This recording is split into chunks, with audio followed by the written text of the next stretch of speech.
24 जिल्ह्यातील शेतकऱ्यांना तातडीनं मदत. धनंजय मुंडे लाईव्ह पाहूया संपूर्ण बातमी. मुंडे म्हणाले, 24 जिल्ह्यात स्थानिक जिल्हा प्रशासनाच्या माध्यमातून झालेल्या नुकसानीला अनुसरून संबंधित विमा कंपन्यांना 25% अग्रिम पीक विमा देण्याबाबत जिल्हा प्रशासनाच्या स्तरावरून अधिसूचना काढण्यात आल्या होत्या.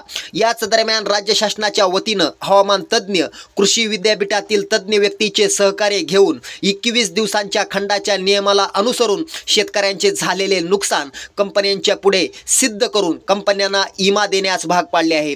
पीक विम्याच्या रकमेत आणखी भर पडणार असल्याची माहिती कृषी मंत्री मुंडे यांनी दिली. विविध जिल्ह्यातील शेतकऱ्यांना 1000 रुपयांपेक्षा कमी विमा रक्कम मिळाल्याच्या बाबी काही सदस्यांनी उपस्थित केल्या. त्यावर ज्या शेतकऱ्यांना मिळणारी विमा रक्कम 1000 पेक्षा कमी असेल त्या शेतकऱ्यांना किमान 1000 रुपये पीक विमा दिला जाईल असं देखील कृषी मंत्री धनंजय मुंडे म्हणाले. त्याचबरोबर येणाऱ्या 15 डिसेंबरपर्यंत म्हणजे उद्यापासून तुमच्या खात्यावरती ही रक्कम जमा होईल असं देखील या ठिकाणी कृषी मंत्री धनंजय मुंडे म्हणाले. याविषयी तुमचं मत आम्हाला नक्की कळवा.